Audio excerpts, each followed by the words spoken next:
Africa gained independence from colonial powers decades ago.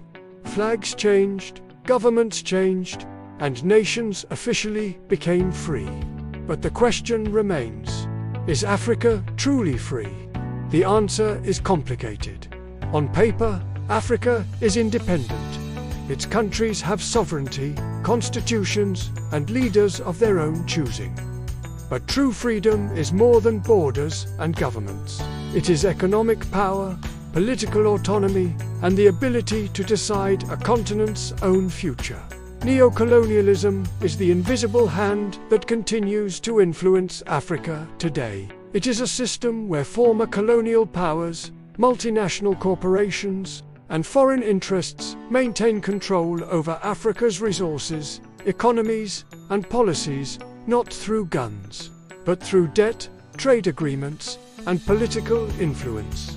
Oil, minerals, agriculture, and even technology are often extracted in ways that benefit outsiders far more than Africans themselves. Many African nations spend a huge part of their budgets repaying foreign debt, limiting investments in health, education, and infrastructure. Trade deals favor foreign companies.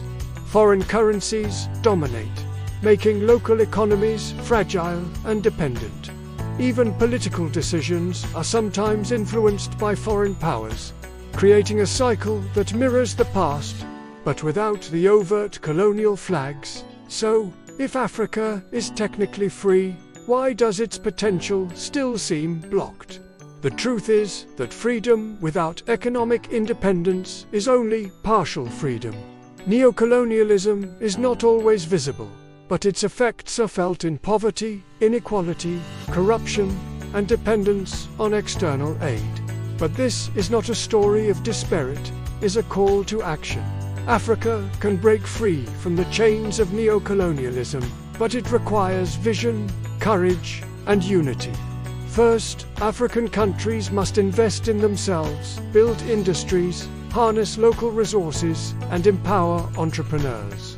Africa must reduce dependence on foreign aid and loans, and instead finance development internally. Second, intra-African trade must be strengthened. The African Continental Free Trade Area is a step in the right direction, creating opportunities for Africans to trade with Africans.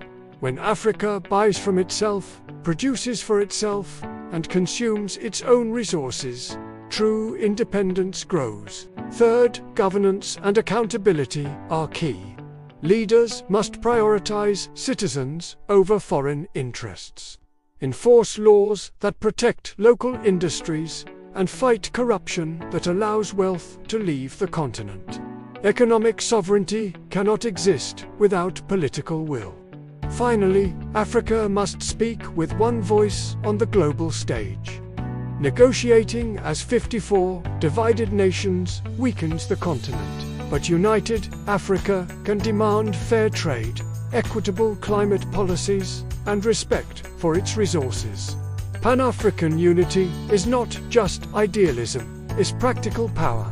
True freedom is not only the absence of foreign rulers, it is the presence of opportunity, self-determination, and economic strength. Africa is on the path to reclaiming this freedom, but the journey is far from over. The chains of neo-colonialism are subtle, but they can be broken. If you believe Africa deserves true freedom, economic, political, and social, then join the movement.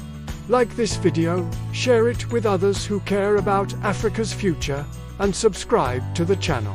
Together, let us push for an Africa that is not only independent in name, but powerful, united, and truly free.